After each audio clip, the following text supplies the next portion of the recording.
Hey folks, it's Rob Flux here with another Sunday session, and today we're going to be talking all about handover documentation.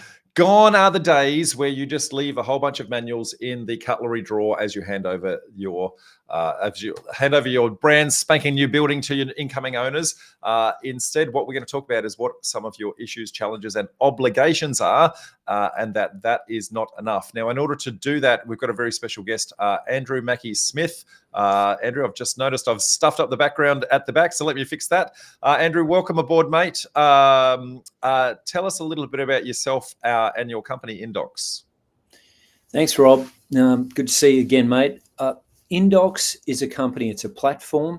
It's there to essentially do a property management role. And how Inndox works is like you have a logbook for a car. This is a logbook for a property. So you have files, maintenance reminders, warranty reminders, everything is handled by the platform.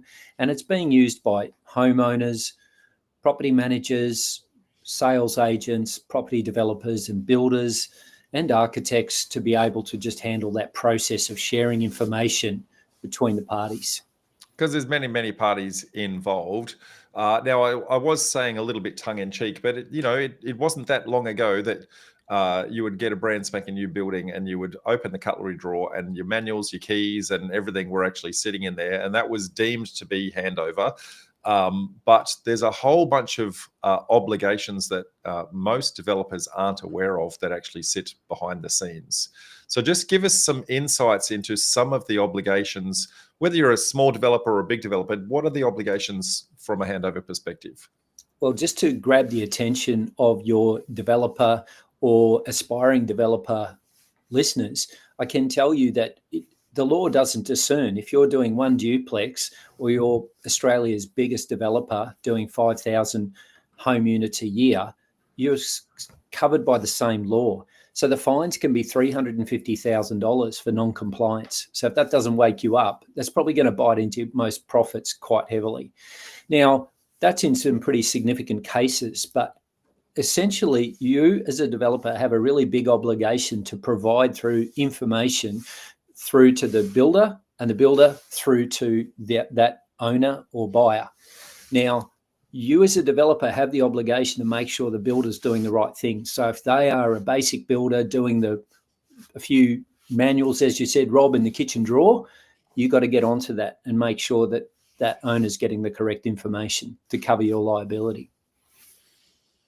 So what are some of the things that we need to be handing over? So, and there's a whole bunch of things that come to mind. So an owner's manual, so, I've given them a dishwasher, so, how to operate the dishwasher, for example, warranty certificates, those sorts of things. But it goes a lot further than that, doesn't it? Yeah, it does. No need to give them things like the quotes you had from Harvey Norman for purchasing the equipment, but you do need to give them the ability to manage and maintain their property. So think about things like, as you said, the appliance manuals for the dishwasher, the range hood, the cooktop, the oven. It could also include the garage door opener and those kind of electrical appliances. Anything electrical, so that'd be air conditioners, that'd be pool pumps, that'd be correct. And I mean, hot water systems, solar systems, anything electrical. Anything electrical like that. And then, of course, that's only a part of it, is just those manuals. You also need to provide them with, I would say, the development approval, the building approval, a copy of the plans. You should provide them with a gas safety certificate. So around Australia, did you know, Rob, as a homeowner, you're meant to have a gas safety certificate in your possession. And if you don't have it, it's a $1,300 fine. Now, I'm sure that most people out there aren't having it. But if you had a gas leak and if there was something went wrong, when the authorities come in, they just pull up the rule book and say, are you following the steps? So a gas safety certificate, electrical safety certificate, all those things are really important for you as a developer to make sure they're passed through to the owner so that the liability monkey's off your back and back on them. That's what the handover is about. Yeah, and I guess the truth is that developer is already gathering those things in order to get their occupation certificates or their plan sealing documents in order to get their titles. So it's not like it's an extra obligation. It's really just where that information's actually shared and even how that's shared, which might be, subject to the size and scale of the development you're actually doing it. So you can do it in a very, very simple way, and you can, for a smaller project, and you can do it a very complicated way if you're doing, say 1,000 house and land package type development. So Absolutely. small, medium, and large approach to this. Yeah, well, that's right. So look, our platform has different levels for people. So, but if there's a few basic things you can do as a developer. Certainly use a digital form. So there's Dropbox, there's Google Drive. These things are free. Put the information, the plans, certificates, approvals, warranties, manuals, information that owner's going to need to manage and maintain the property. Put that with contacts for the property. So again, essential, urgent contacts, like what if there's a plumbing issue and there's a leak, significant leak, they'll need to have the name and number of that plumber to call. They'll also need to have an electrician and perhaps some other contacts from you. And the key things they need to do to maintain warranties, put that into a document, send it to them, and then have them acknowledge receipt of that in a reply email to you that they have received it. And you say to them, if there's anything you don't understand or need clarification on, please come back to me. But having that electronic acknowledgement that they've received the information is really key. That's one thing you can do. Yeah, so but it's a little bit more than just acknowledging they've received it. They need to actually acknowledge that they've read it and understood it. And so there's a little bit of a to and fro. If you're trying to do this on the cheap and trying to manage the process yourself, you've got to do some extra steps to actually follow up and make sure that you're actually. If I've sent them the document and they've said yes, I've got it. You really want them to say, and I've read it and I've understood it. So you may have to follow them up again and again and again until they actually go, yeah, I've actually done that. I suppose so, Rob. But essentially, there's two sides to this. There's protecting there's managing the risk and managing your liability as a developer to put that risk where it should sit now after handover with the owner. But a reasonable way to do that is not just the sign off legally. The other side to that is customer service. Now, as you're starting off as a small developer, but you want it to be a good experience for your own integrity and also a nice experience for that owner. And as you progress along your journey as a developer, you'll want to develop a good reputation with people like the real estate agents and the builders that you're a professional and good to deal with. Same with your clients that can give you, positive reviews and feedback and testimonials that will help give confidence so you can make better margins in future. So to build that brand of you as a developer and your professionalism, it starts with considering the situation of that buyer. So sit down with them and say to them, okay, here are these documents. Let's take a time to have a look through these together. So I put them into a file here. Let's open the laptop. Let's go through them. So you've got, here's your DA, here's your BA, here's the plans if you ever need that to get new carpets or something. Here's your colors if you need that for some repainting. Here's some information around where you'll find your appliance manuals. And are you planning on renting the property out? Oh, yes, you are. Okay. I would suggest share all this with the property manager, who can in turn share that with the tenants. Okay. Or you're managing it directly, share this with the tenants.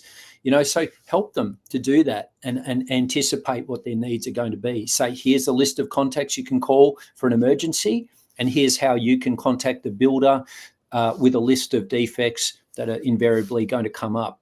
So if you're not sure about how to do that, we've got some resources at Building Pro and at Inndox. You can look up our website and we can help you to do that. But that's essentially what you got to do: provide some good old-fashioned customer service and help them.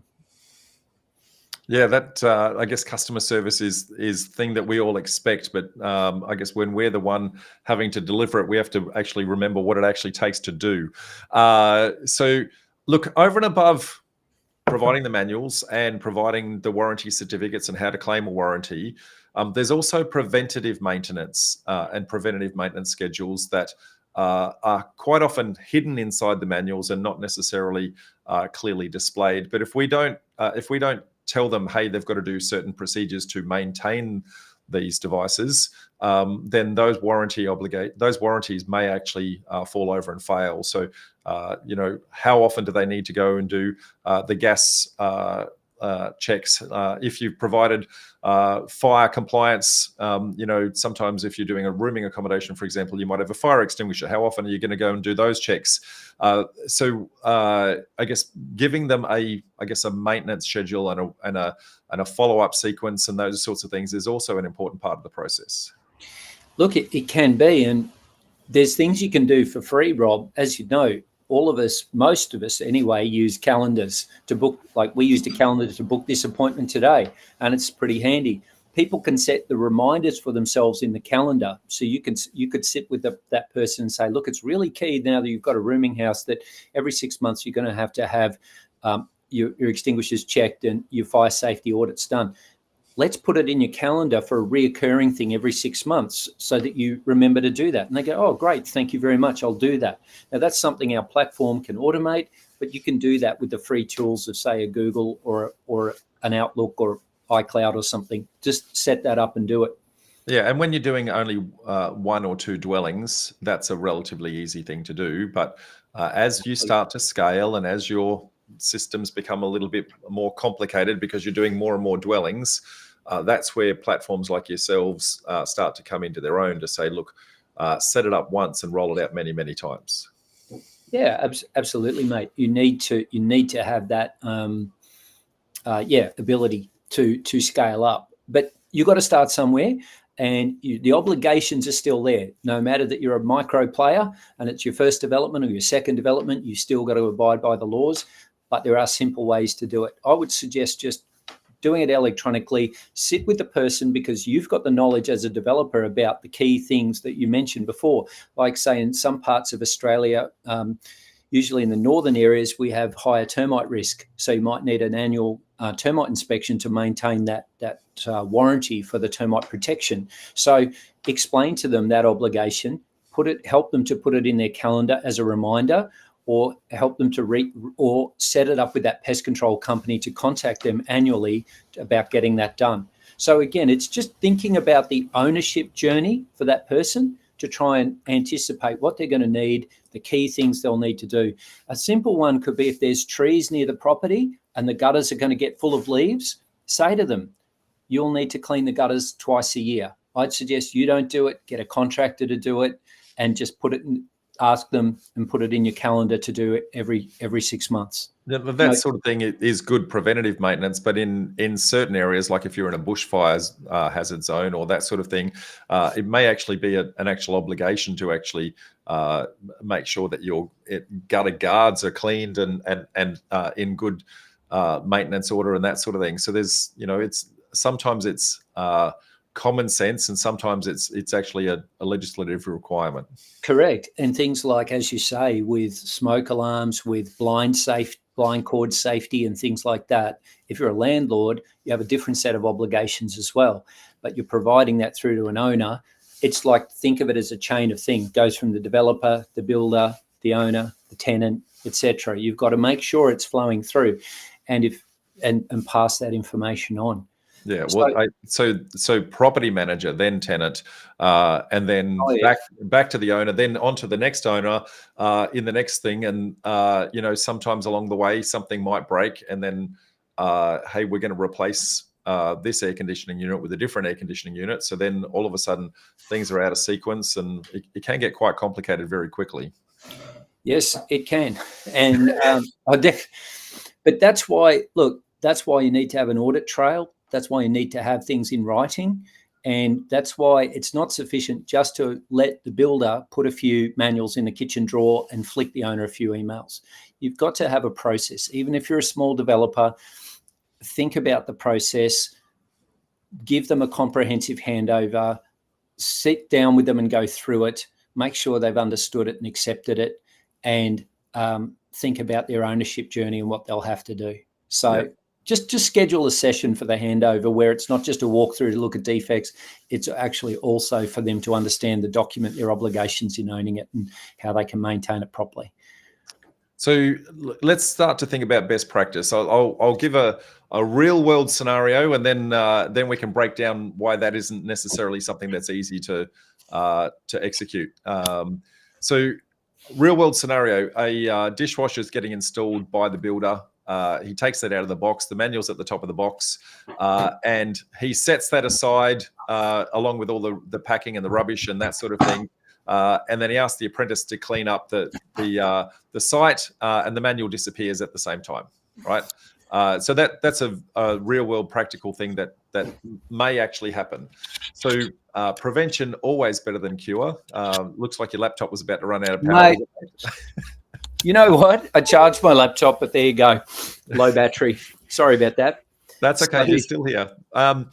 So in scenarios like that, we've got to think about the fact that is likely to happen. So, and we don't want to be handing over paper-based documents because over time they get lost. I guess they get termite eaten or moth riddled, those sorts of things. So we want to start to think about it up front. So getting electronic copies of all of the manuals from the start, knowing all of the appliances that we're putting into the platform, into the building up front. So we're giving a builder a schedule of fixtures and fittings and that sort of thing. We can proactively go and actually start to collect these manuals and put them together ourselves. When we get our sign-off documentation from the builder with regards to, as you touched on before, the termite barriers and the gas certificates and electrical, it's about saving one of those to give to council for the plan sealing process and get titles, and one of them goes into our file over here. So it's about thinking it and planning it through and capturing all of those up front. That's right. What are some best practices that you would suggest to try and help streamline that? Yeah, so what you just said, I'll follow on from that. It just couldn't agree more. Just think about PDF is something that just about everyone can open easily and share easily. So start by think of yourself as needing to collect PDFs for the owner for that handover. Start that from the very beginning. Create a folder on your laptop and just call it, say, handover, and then have in there all the relevant information. If you're doing a duplex, unit A and B, 1 and 2, put the information into each one or replicate it and have it there ready and start collecting that, as you said, from the start. And then you can also put in a Word document in there. And I would suggest that you have a procedure in there, Rob, so that it will say, here's a procedure if you need to log a defect. So defects are in, and then you sit down with that buyer and you explain, look, we've done the best we can in building this. The builder's done a great job. We've walked through together and checked off any defects that have been rectified, but future defects are inevitable. They will happen. And when they do, we need to follow a procedure for doing that. What you don't want is the person just calling you ad hoc to advise of a defect on a Sunday afternoon and you're at the beach. It's not going to be too helpful. You need them to follow a procedure, and so provide that to them. Put it in a Word document and say what it is. If you like, maybe you could throw up a quick free website, get yourself a free AI generated logo, create a free website and have a page on there with a contact us where you could have the defect procedure. It'll look good for your brand as a mini developer, and it give you credibility if you start to deal with suppliers and builders and they look you up to see if you're a real entity, and they go, oh, they've got their own website and they've got, how to deal with customer issues post handover. I think it's great for your credibility, and it will then provide that customer service afterwards. And all you do is you say, if you have an urgent defect, call this number for plumbing and electrical. If you've got a non-urgent, put it into the information box here and attach a video or some images and say what the issues are, and then at least it's all coming through to one email and you can manage that and ping that off to the correct contractor or builder as need be. And that way you can make sure that it's followed through and fixed as well. So think of it as customer service, really.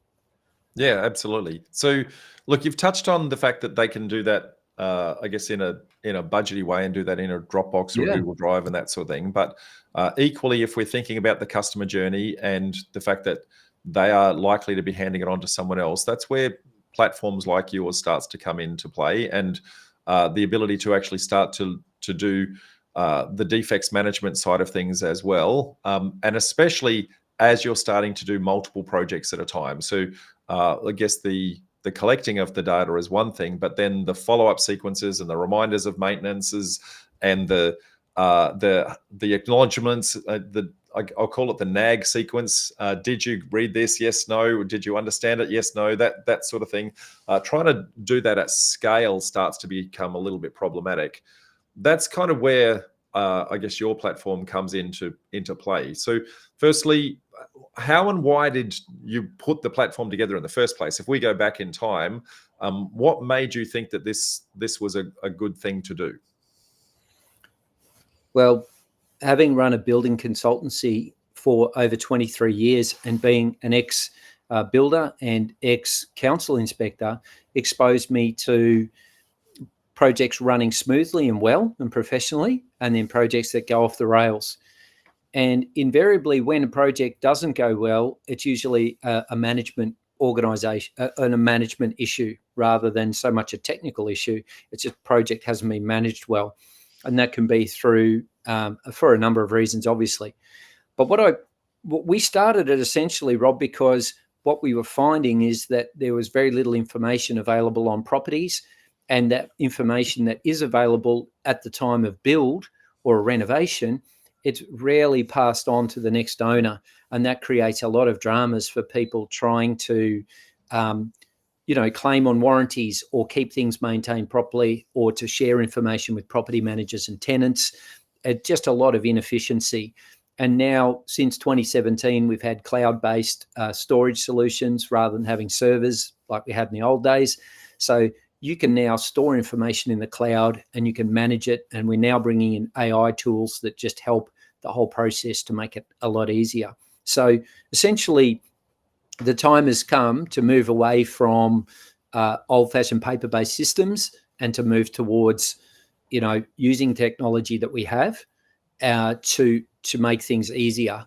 Now, if you're doing one development a year, sure, we can give you some tip. We've got some free handover checklists and we've got some information on our website, and I'm happy for people to reach out to me if they've got a question about something they're doing. But in terms of if you're starting to scale, as you mentioned, and doing multiple projects in a year in particular, you do need to have a system because that way also, if you have multiple staff and stakeholders, they can all just tap in and use the system. And really, you have to make a small investment to manage your downside risk. We all go into this with looking at the profit we can make and managing that margin. We equally need to be looking at that downside risk and what we could be losing, what we could be fined, what we could be sued, what we could lose if things go badly. So people are always looking above the line, and that's great. I'm all for optimism, but you need to be aware of the downside risks on a project too, which can be significant. Yeah, and we don't want to, I guess, scare people unnecessarily, but they need to alert but not alarmed is probably the expression that I would say. We need to be aware of the fact that these things exist, and if we put the appropriate management plans in place, whether they be on a smaller scale or whether they be on a larger scale, you put a management plan in place and you manage that downside risk as you're touching on. So, but it's process and procedure that will overcome those challenges. Yeah, I think if you just have that mindset that you want to help that owner to own that property and to manage it, maintain it safely and in compliance with the law and the warranties and things, if you have that mindset and you set about doing that for them and you set up the procedures and you have it in writing, I think you're going to be safe. It's people that don't consider the owner and just cut them adrift, get their money and say goodbye. They're the ones that are going to come to grief, right? So it's pretty straightforward. So question without notice, just because you mentioned the AI tools and we're starting to play a little bit in the AI space itself ourselves at the moment, but do your tools yet, or if they don't, is this an idea on your roadmap? Do they actually read those manuals and actually go, hey, here are the maintenance schedules that you actually need to start to think about and start to call that out? Yeah, it's definitely on the roadmap. So we've started building those tools. It's surprisingly easy using the the language models that are now available. And so what we're developing, they're not launched yet, but we are developing some tools that will assist in scanning and reading documents, sorting them into folders, and then extracting the information, key information about maintenance and warranty information. So rather than you having to read through to find out that solar inverter's got a 20-year warranty, it will extract it and suggest it. You just click to verify, and it's done for you.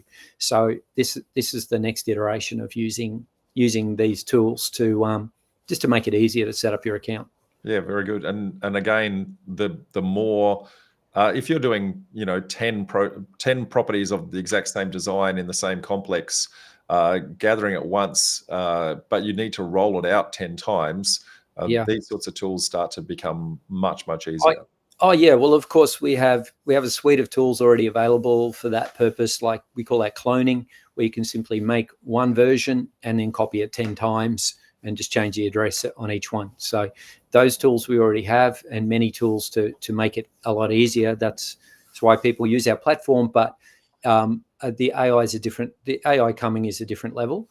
And but yeah, right now what's there today is pretty useful. So people can get started on our platform for $19 a month. They can take it short term for a year, and then just cover their 1 year sort of minor defects liability period as a small developer, and then they can hand it over to the new owner, let them take it on, or if the new owner doesn't want to, they can click a button and just download their data as well. Yep. So at least you've given them that option and a management system for using it, and you've got it during the more intensive sort of time where queries are likely to come back. Or if you really want to just do it on the cheap, just do it for 1 month, $19, and flick it on. I shouldn't probably say that, but that's a bit of a workaround for our platform. As a small developer, you can do that. Yeah, but I guess what you're I'm sure that your business model is really trying to encourage the life cycle of the property, because as we touched on, that owner may live in it themselves and need to understand their maintenance schedules and warranties and that sort of thing. They may lease it or rent it out. They may want to on-sell it to somebody else and have a handover document that goes to the next person. So a house has a life in and of itself. Absolutely, and that's why we developed the platform, is so it can. There is a consistent repository of information and alerts and reminders for the life cycle of the property that's handed there to other stakeholders like tenants and the next owner. But at the same time, I do recognise that people have a use case as a developer just to set up and do a handover. So our system can be used for that too. Yeah, and you were touching on this in our chat prior that I guess once you've set it up to say, look, this is the warranty of this particular product, you can actually set it up to automatically let the owner know, hey, this warranty is about to expire. What would you like to do? So all those sorts of reminders are built into the platform by default. They are. So yeah, there's what we call templates. So we template it depending on the building type and give a suggested list of maintenance items and the warranties. You can extract that information and set up a warranty very quickly, and we'll assist you to do that before your handover. So we don't just give you the tool and say use it. We'll have a session to help you get set up and understand the system, and then we have another session before your first handover to make sure that you've got things set up nicely. But essentially, as we spoke before, Rob, in our prior chat, if you're a early stage sort of developer, you're just getting into it and you want to provide something, you can still use calendar reminders. So you can set up a reminder in your calendar, have it run every 6 months or every year. You can help an owner set that up for themselves, or you can set that up and then remind them. But so you can always use those free tools as well. It's just about using a bit of tech, and so you've got some audit trail. Yeah, I mean, I look at things like that, Andrew, and I go, well, what's my hourly rate? And by the time I go through the free tools and how much time did it actually take me to do that, sometimes a small fee is actually a good investment. I'd agree with that, but I recognize some people want to do it themselves, and so yeah, there's that option. But obviously, we've spent almost 8 years developing this to make it easy to use and value for money. And in fact, if you're doing a development for someone and they're paying for it, many developers and builders include the cost of our service into the actual price as a line item, or they can add that on and say, we'll provide this to you. Would you like this service and have this as well? And the people are happy to pay for it because it helps them. So you can actually pass on the cost, and that's what most builders do. Yeah, as you touched on, you've been running for about 8 years, and I think it was about 3 years ago you presented at our Brisbane meetup. I guess the product. How far has the product come since I guess the first release to now, mate? What's the journey that you've had internally? Yeah, so look, the product keeps evolving, and essentially, you have to put constraints on what the product does, because we don't try and compete with end to end. We don't try and compete in the realm of design or pricing or whatever. We've decided to niche right into the handover of the documents and the defect management. So it's sort of like the after sales piece. That's the slot that we want to own. And so we've just gone deeper and wider into that area with more features, make it easier to use and better to use in that area. And we find that other builder systems, developer systems don't tend to tackle that very well. So that's our niche. And so we've been able to stay focused on that. I'm pleased to say we've got people using our product in 23 countries as owners. And we have builders around Australia, but we've also now serving customers in the US as well. So we're managing about $1 billion worth of real estate in the US, and that's just one achievement. That's congratulations on that. I didn't realize that you'd scaled that far. So I'm sure that in itself brings a whole bunch of jurisdictional differences. Like even within Australia, we've got, I guess, 6 states, 2 territories. And so that's 8 different sets of rules with regards to what those obligations are. Mate, that must get mind-boggling from a scale perspective. It certainly keeps you on your toes, because you have, just understanding the laws and the processes in those areas has been an education, and some technical terms are quite different. In what we call a property manager in Australia is what they call the building manager or property manager in the US, for example. So there's quite a few terminology-based things that you have to get your head around. So in that sense, that's been interesting. What our journey to the US market has taught us is just how litigious they are as a society. I think we're lucky in Australia; we're a little bit more inclined to work it out. But it does bring us a reminder as to just that real obligation. In the US, they're more litigious about it, but Australia, unfortunately, is going in that same direction slowly. So statistically, and I hope I'm not making this stat up, but certainly what I've heard on the grapevine is we are actually the second most litigious nation on the planet. We are quite a way behind the US, but we are still second nonetheless, is I guess the stats that I've seen in the past. Well, I heard there's more litigation in the US than there is in the rest of the world combined. So they're still going to be way ahead of us in that. However, I would say that, look, it's great to go into development. I've done some small scale development myself.